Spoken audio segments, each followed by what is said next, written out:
Hi guys, welcome back to my YouTube channel. It's your favorite girl Emily. I'm a Nigerian content creator who lives in Canada. If you're new here, you're welcome. If you're an old subscriber, thank you so much for all your love and support. So guys, if you're not yet subscribed to my channel, I'm just giving you a few seconds to hit that subscribe button. Please hit that subscribe button. It's free. You guys should help me hit the subscribe button. Let us get 4,000 subscribers at least this year. Let us get 4,000 subscribers. So guys, this video, I'm just gonna be making this video because I want to really explain something concerning an email that I got from a lady. I want to address this, and that's why I'm making this video, and it's about converting your visitor's visa to a work permit in Canada. So guys, I'm just gonna say, I'm first of all, okay, you know what we're gonna do? First of all, is that we're gonna read the policy, we're gonna read the eligibility, then we can now dive into the video and talk about it. So let me first read the policy. If you see me looking down, it's because I want to read it straight from the IRCC website. I don't want to put my own words into it. I want to read it straight from the IRCC website. So it says visitors can now continue to apply for work permits inside Canada with the temporary policy extended by 2 years. So this policy was made February the 28th, 2023. It says foreign nationals who are in Canada as visitors and who receive a valid offer will continue to be able to apply for and receive a work permit without having to leave the country. Visitors applying under this public policy who held a work permit within the last 12 months will continue to be able to request interim work authorization to begin working for their new employer more quickly. So leaving the temporary policy in place makes visitors an option for employers in Canada, as many are facing significant labor shortages during this period of economic expansion. They said prior to this temporary policy change, those applying to work in Canada would typically need to apply for their initial work permits before they came to Canada. If they were already in Canada with a visitor status, when they were approved for a work permit, they would need to leave Canada to be issued their work permit. With this policy in place, leaving Canada isn't necessary. So before now, if you get a job in Canada and you want to apply for a work permit, you are supposed to leave Canada and go back to your country of residence or your country of origin and apply for a work permit. But right now, you don't have to leave Canada and to go back and apply for. You can actually apply for the work permit inside of Canada. So this is what it's saying. They said to be eligible to apply, and applicants looking to benefit from this temporary public policy must have a valid status in Canada as a visitor on the day they apply. They must have a job offer that is supported by the Labor Market Impact Assessment, that is LMIA, or an LMIA exempt offer of employment.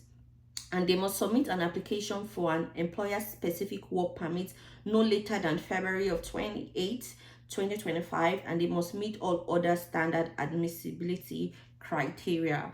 So now that we have already established the fact that it is very, very possible to change your visitor's visa to work permit in Canada, what are you waiting for?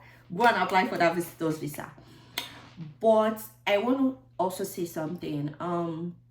I see a lot of people saying that they've been in Canada for quite a while, for 3 months, for 6 months.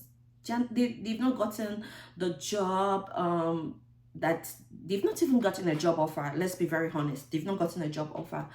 And I wanted to address that fact. You know, I watched a few videos, and I can see that people coming to Canada, they all want to stay in big cities. They want to stay in Ontario, they want to stay in Toronto, they want to stay in Ottawa. Why not try smaller cities? Why not try smaller provinces? There's smaller provinces like Newfoundland, there's New Brunswick, why don't you try the Atlantic provinces? If I am not mistaken, like in my own case, like if I'd gotten this my job when I came to Canada with a visitor's visa, and I've gotten this job, my job is LMIA exempted. You know, my employer doesn't have to apply for LMIA for me to work this job that I'm actually doing right now. So when you come to Canada, don't look for big jobs. I understand that maybe you're an engineer in your country, you're a doctor in your country, you're a mechanical engineer in your country, you're a teacher in your country.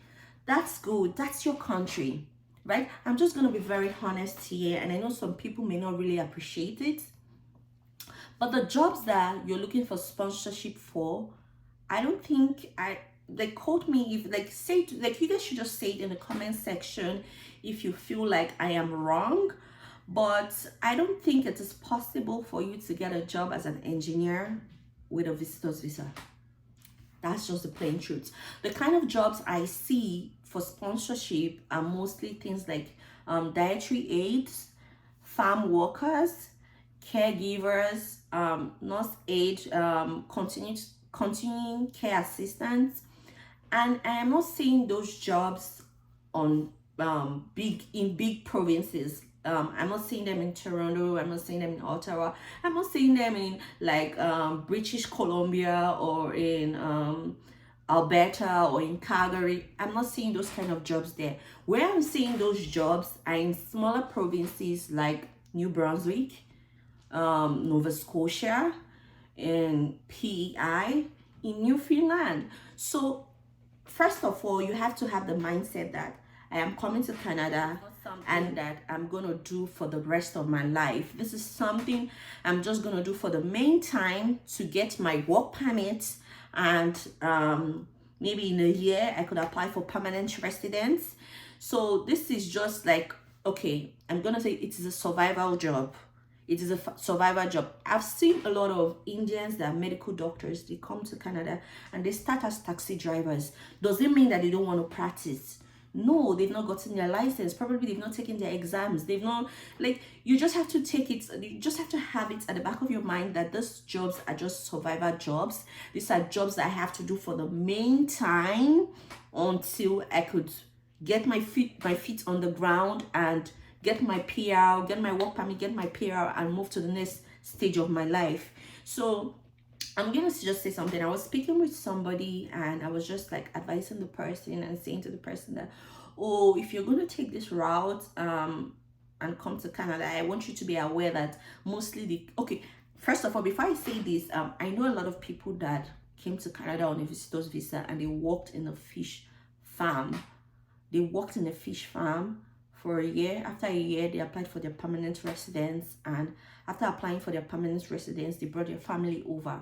That is an achievement. For me, there's no job I cannot do. Forget this YouTube, forget everything. There's no job that I cannot do to make my family lives better.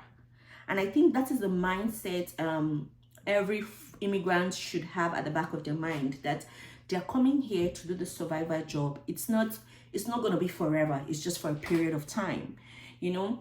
So like I was saying, I know a lady that came here on a visitor's visa and she worked as a caregiver for a year. Her partner was already in Canada on a study visa, so she applied for an open work permit, but she was denied. But when she applied for a visitor's visa, she was approved. And when she came here, she worked as a caregiver or care assistant, or whatever name you want to call it. She worked as a caregiver for 1 year. After working as a caregiver for 1 year, you know, she was the one that applied for the PR for her and her spouse. She was the dependent, while the spouse was she was the principal applicant, while the spouse was the dependent.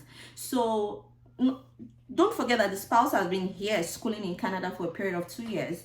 But after 1 year of working this job, she was able to be the primary applicant, while her spouse that was studying in Canada was actually the dependent, and they got their PR. So as I was saying, these survival jobs, they are not very easy. They are not lucrative jobs. So if it's something that you cannot do, don't apply for the visitor's visa. I'm just begging you, because when you come here, you're going to be frustrated. You'll be so frustrated. If you feel like you're doing very good in your country, like you're capable of taking care of yourself, and you just want to relocate to Canada, and survival jobs are not something you're looking at, I would advise that you should just go through the express entry, take fresh exam, like come to Canada as a permanent resident, so you are not under any employer or under anybody. You can spread your wings. You can just apply for any job you want. You can work on yourself, maybe go for a certificate program and boost yourself and get the job of your dreams.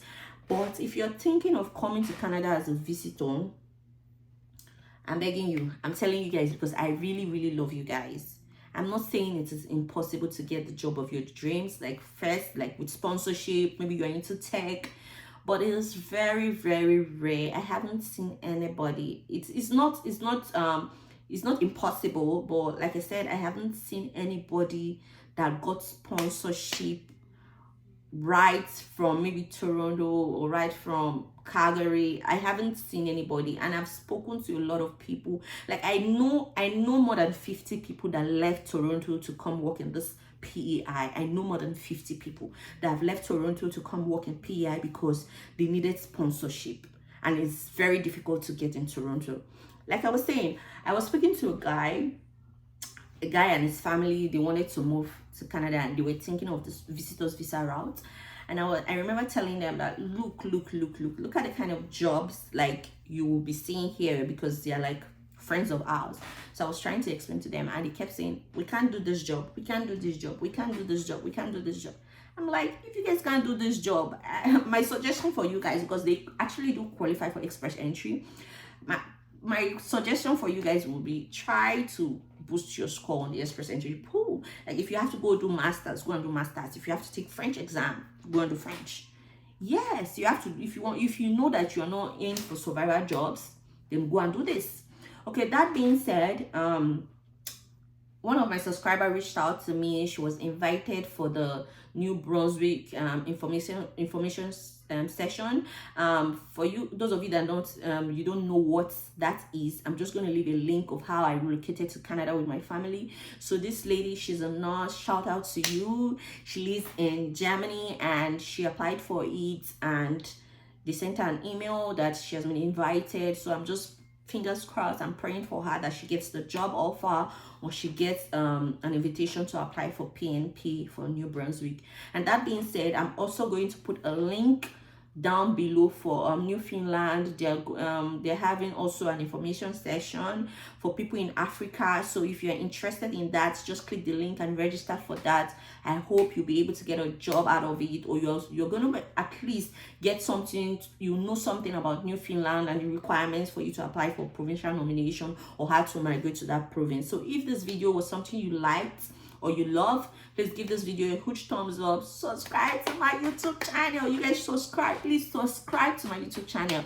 Comment in the comment section. I know that this video seemed like kind of harsh, but it's just the harsh reality. It's the truth. I don't want to lie to you guys and say it is 100% easy, but it is doable if you're just gonna close your eyes and do what you have to do, right? And I'll see you guys in the next one. Bye.